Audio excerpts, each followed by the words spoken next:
Bonjour à tous. Alors aujourd'hui, je vais m'exprimer non pas en tant que, vous avez vu, j'ai enlevé le panneau, pas en tant que président de la micro-association Mouvement Citoyen EJL, mais en tant que Walter Boujna. Alors Walter Boujna, c'est un citoyen français arrogant, chauvin, patriote. Et Walter Boujna, en principe, avec un nom pareil, il peut pas s'exprimer sur le conflit israélo-palestinien parce que, attendez, le mec s'appelle Boujna, faut pas nous balader. J'aurais peut-être dû, pour cette intervention, prendre le nom de jeune fille de ma maman, qui est française de souche, chrétienne. Mais je vais même vous dire, ça change rien parce que de toute façon, tous les raisonnements que je vais vous étaler, attention, ça va être très très long, n'ont rien à voir avec ma pseudo-appartenance à une communauté ou à une autre, ou ma religion, ou ma pratique, d'ailleurs je ne suis pas pratiquant, enfin, n'a rien à voir avec ça, ça a à voir avec la logique, avec ma règle de base qui s'appelle juger, c'est comparer. Avec des parallèles très simples dans tous les sujets, on peut démontrer une vérité incontestable, quand elle est incontestable. Et là, elle est incontestable. Alors on va parler donc du conflit israélo-palestinien, qui est très compliqué à comprendre pour les gens qui ne sont d'une part pas informés, d'autre part lobotomisés et intoxiqués par le nombre, par le nombre sur les réseaux, même dans la rue. Enfin bon, quand il y a une communauté qui est 10 ou 12 fois plus importante en nombre qu'une autre dans un pays, elle a beaucoup plus de caisses de résonance. Et quand en plus cette communauté, elle touche un domaine qui est touchy. Alors, vous savez que le juif, c'est touchy. Le juif, au sens large, a en lui, si on peut dire, tous les moteurs du racisme, tous les mécanismes. Ça va du critère physique, un peu démodé, mais enfin à l'époque c'était ça, le nez crochu, tout ça. Ça va à la jalousie pure et dure. Ah, ils ont tous les pouvoirs, ils ont des postes, machin, ils sont banquiers, ils sont dentistes. Enfin bon, voilà. Et ça c'est la jalousie. Parce que les gens ont l'impression que s'il n'y avait pas les juifs, ils auraient pu être dentistes, banquiers, notaires, j'en sais rien. Non, notaire, il n'y a pas beaucoup de juifs notaires d'ailleurs. Donc il y a la jalousie évidemment. Il y a la paranoïa. La paranoïa qui va un peu avec la jalousie, c'est-à-dire qu'on se dit mais comment ça se fait, ils sont si peu nombreux, on les voit partout, ils doivent avoir peut-être des pouvoirs surnaturels. Là on parle de l'empire juif mondial, le complot juif, le protocole des sages de Sion. Alors par exemple, on peut démontrer en 3 minutes que c'est un fake, que c'est un outil de communication qui a été fait justement pour monter les petits esprits, les bas de plafond, contre les juifs, mais bon, ça sert à rien. C'est un peu comme la Covid en ce moment. Les preuves ne servent à rien quand il y a la masse de la communication, de la censure et là en l'occurrence, de la propagande. Donc il y a tout ça. Et après, il y a aussi le côté religieux. Il y a certains religieux qui prennent comme base de leur antisémitisme, ah ouais, les juifs ont tué Jésus. Alors on a beau leur dire que Jésus était juif, ou est juif, je ne sais pas s'il est encore là, mais non, ça c'est pas grave, les juifs sont méchants, ils ont tué Jésus. Bon, bref. Donc là, je rigole un petit peu, mais c'est pas marrant du tout en fait. Parce que là, je vais me centrer sur le conflit israélo-palestinien. De quoi on parle depuis le début? Alors on va faire déjà un petit parallèle. Vous savez que souvent, ce que j'appellerais entre guillemets les justes antisionistes, pardon, les justes antisionistes, qui ne sont pas du tout antisémites, oh là là, c'est vraiment, ils critiquent la politique de ce pays, vraiment qui est méchant, etc. Alors ils s'appuient souvent, ils connaissent rien, ils n'ont pas l'historique, ils n'ont rien du tout, mais bon, ils s'appuient quand même, oui, regardez, ils ne respectent pas les résolutions de l'ONU. Alors vous savez, l'ONU, c'est là, quand c'est contre les juifs, là, c'est valable, l'ONU.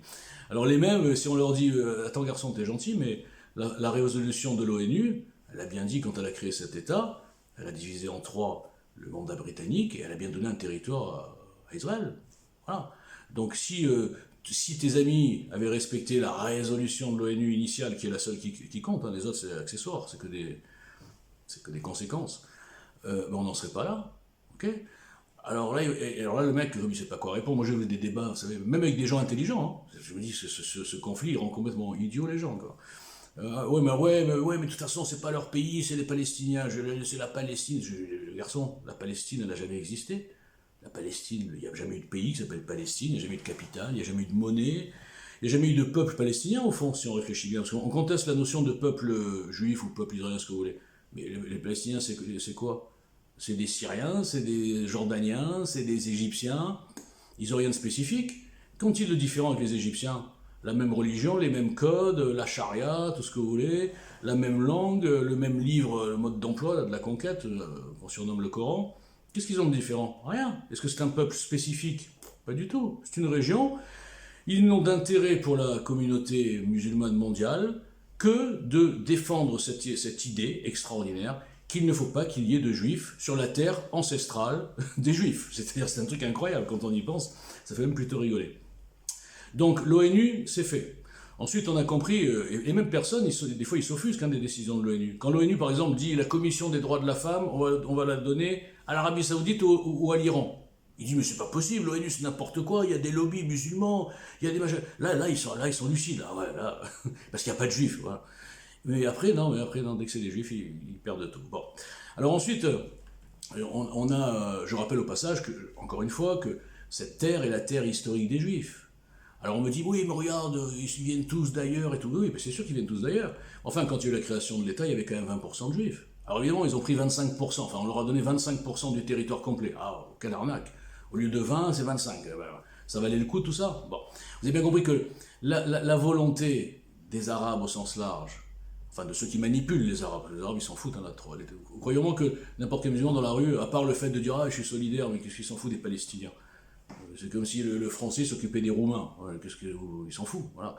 Donc, qu'est-ce qu'ils veulent? La stratégie globale, c'est quoi de ceux qui dirigent tout ça? Les islamistes. Hein. C'est quoi? C'est de monter tout le monde contre les juifs.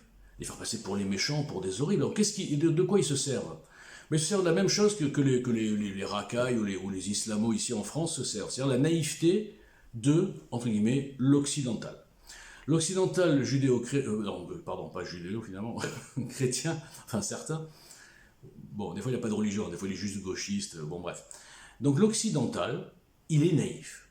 L'occidental, il croit aux images, il va pas voir le début de l'histoire, s'il voit un enfant qui est arrêté par des soldats, il va pas se dire, mais attends, mais c'est un peu normal à un moment donné, provocation, lance des machins, bon à la fin on dit, bon garçon, calme-toi. Non, ouais, regardez, il tue les enfants. Après, l'occidental, on peut lui montrer des images, il ne se pose pas la question, mais que faisaient ces femmes et ces enfants sur le front, par exemple? Vous vous rappelez de la marche, quand ils voulaient traverser la frontière? Tu regardez, ils tirent sur des enfants, mais ils ne tirent pas sur des enfants, mais qui met les enfants en première ligne? Excusez-moi, mais dans l'histoire du monde, à part Hitler, à la fin, qui a envoyé les enfants en première ligne et les vieillards? Qui? Personne. Parce que les gens, toute civilisation a un peu d'honneur, un peu de respect même de son propre peuple. Mais ces gens-là n'ont pas de respect de leur propre peuple. Je parle des islamistes, pas des musulmans. Les islamistes n'ont pas de respect de leur propre peuple, puisqu'ils s'en servent de leur peuple comme bouclier. Vous savez ce qu'ils font? Ils mettent leur QG dans des bâtiments civils.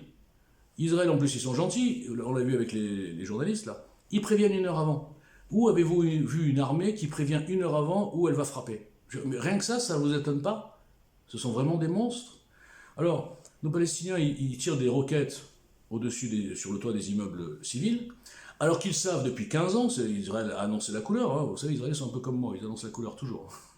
Ils ont dit, les gars, c'est très simple, chaque fois qu'il y aura une roquette de tirer, on tirera immédiatement, ou dans l'heure qui suit, parce qu'ils préviennent, sur le point d'où est partie la roquette. Donc ils le savent, les Palestiniens. Ils pourraient très bien tirer dans un champ. Non, ils vont sur un immeuble pour qu'il y ait peut-être des bavures et qu'il y ait peut-être des images qui feront le tour du monde, qui seront diffusées par toute leur Oumma, parce que vous avez compris, c'est une action globale, hein, cette histoire, c'est pas une petite guerre de territoire pour quelques kilomètres carrés.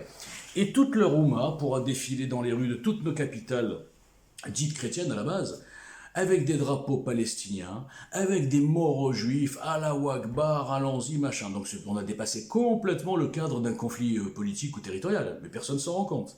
C'est une guerre de civilisation, dont ce conflit n'est qu'un prétexte.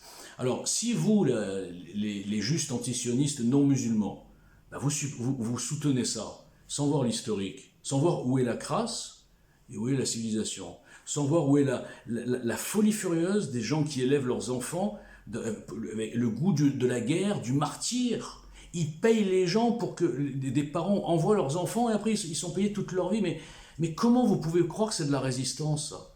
C'est pas de la résistance, puisque eux, ils veulent détruire Israël. Ils n'ont jamais accepté d'avoir deux États. Tout le monde dit, oui, on veut deux États. Mais ils veulent pas deux États. Ils veulent un seul État, une domination de toute cette région par les musulmans. Pas une domination, un monopole. On a des exemples partout. Juste à côté, il y a un pays qui s'appelle le Liban. Le Liban qui était la Côte d'Azur du Moyen-Orient, qui était un pays propre où tout le monde s'entendait parce qu'il y avait une majorité chrétienne, parce que dans tout pays qui peut être stable, il faut qu'il y ait une majorité d'autochtones. Voilà. Donc il y a une majorité chrétienne. Et quand il y a eu ces Palestiniens qui ont déferlé, soi-disant, oui, on va venir là, et ils ont foutu un bazar monstre. Et peu à peu, ils se sont développés, comme ici, et peu à peu, ils ont pris la majorité, et peu à peu, ils ont pris le pouvoir. Et aujourd'hui, les islamistes terroristes sont au pouvoir, même au Liban. Mais ça, tout est écrit, il suffit de savoir lire et de comprendre les choses. Moi, j'en ai connu plein. Dans la restauration, il y a plein de chrétiens libanais qui ont fui le Liban. Alors on veut faire croire ici que les Libanais détestent les Juifs et Israël. Oui, c'est-à-dire qu'ils ont détesté quand Israël est venu en 82, etc. Mais enfin, au fond d'eux, quand ils réfléchissent, quel pays est prêt à se prendre des bombes sur la gueule et ne jamais répliquer, parce que s'ils répliquent, on dit « Ah, vous êtes méchants ». Mais quel pays est prêt? Personne. Vous imaginez si l'Italie, imaginons que l'Italie, ça soit l'Arabie Saoudite, je sais pas, ou n'importe quel pays. L'Iran, voilà, super. Imaginons l'Italie, c'est l'Iran. Et ils balancent des trucs, des martyrs, des kamikazes, des roquettes sur Nice. Et la France, ils vont dire, bon, on peut pas répondre, parce que si on répond, on va dire qu'on est méchant. Non mais franchement, les gars, comparez, jugez, c'est comparer. Alors, moi, je voudrais dire quand même un petit mot pour mes compatriotes musulmans, j'ai même des amis, hein, qui soutiennent par réflexe, et je comprends. Et d'ailleurs, eux, c'est même pas à eux que je m'adresse depuis le début, parce que je comprends. C'est un réflexe logique, on a l'impression de trahir si on ne soutient pas une cause où sont impliqués des gens de notre propre religion. Voilà, donc je leur en veux même pas. Et même s'il y en a quand même certains qui sont lucides, hein, il y en a même beaucoup de plus en plus, qui ont compris qu'ils étaient instrumentalisés, qui ont compris qu'ils étaient instrumentalisés pour un truc, je vais vous donner encore une preuve, juger c'est comparer. Au Yémen, il y a, je sais pas, je dis au hasard, il y a 200 morts par jour, femmes et enfants, bombardement, par qui? Par Israël? Non, par des Arabes, par d'autres musulmans, l'Arabie Saoudite au passage. Qui manifeste? Qui manifeste pour les enfants yéménites? En Syrie, 400 000 morts en 4 ans de guerre, soit 3 fois plus qu'en 70 ans avec Israël et la Palestine. Qui manifeste? Qui dit Allahu Akbar contre Assad? Qui? Mais qui? Donnez-moi des exemples, moi j'attends que ça. Guerre civile en Algérie, je crois, je ne sais plus, là, je vais me tromper sur le chiffre, je crois 400 000 morts pareil, en 10 ans de guerre civile. Arabes contre Arabes. Arabes lucides qui disent on veut pas de cette charia, contre Arabes déchaînés, martyrs, machin, etc. Qui manifeste? Vous avez vu les drapeaux algériens à l'époque? Pour manifester contre ça? Non, ils s'en foutent parce que tant que c'est Arabes contre Arabes, musulmans contre musulmans, ils s'en foutent complètement. En revanche, une entorse du genou d'un kamikaze avec un couteau à la main, ça va faire la une du 20h. On va dire oh là là, regardez les juifs, ils ont tué un kamikaze, oh là là, c'est méchant. Donc il faut arrêter maintenant un peu. Alors pareil, sur les réseaux, moi je rigole. Alors je les plie tous, hein, c'est pas compliqué, hein, j'ai un document qui fait 15 minutes, chaque fois que je l'ai posté, bon, pas beaucoup de gens l'écoutent, mais il n'y a que moi. Pardon. Chaque fois que je l'ai posté, bon ben voilà, je prends point par point, mais vraiment détail par détail, je vais au fond du fond, avec mon style café du commerce, il n'y a pas d'argument, il n'y a plus rien en face, il ne reste que le blocage et l'insulte.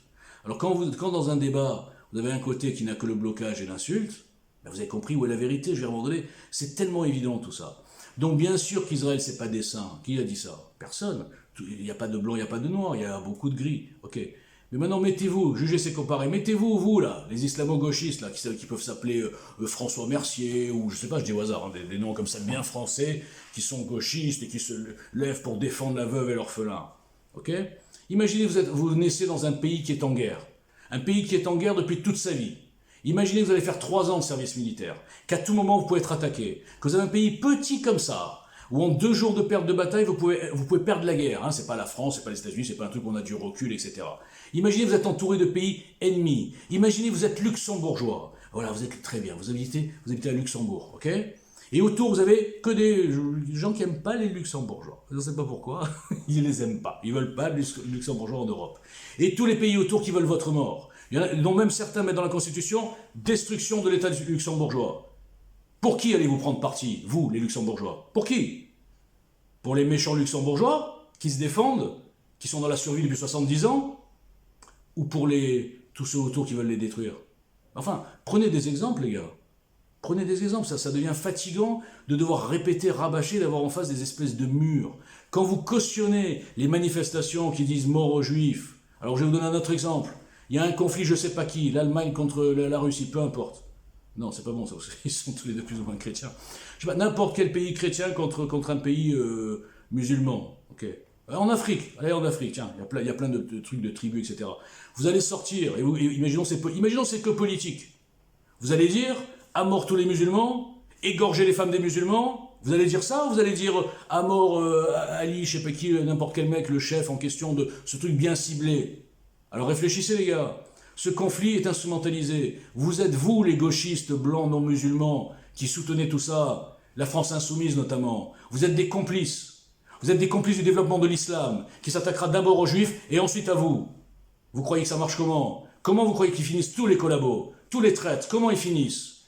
Égorgés, soit d'un côté par ceux qui les ont trahis, soit par ceux qui les ont aidés, quand ils sont plus utiles. Voilà, règle numéro 28. Bref, je ne vais pas polémiquer, je vais vous mettre en lien une intervention qui est beaucoup plus ordonnée que la mienne d'ailleurs, d'un petit jeune israélien qui dit froidement les choses, un peu comme moi, mais en beaucoup mieux. Merci, bonne journée.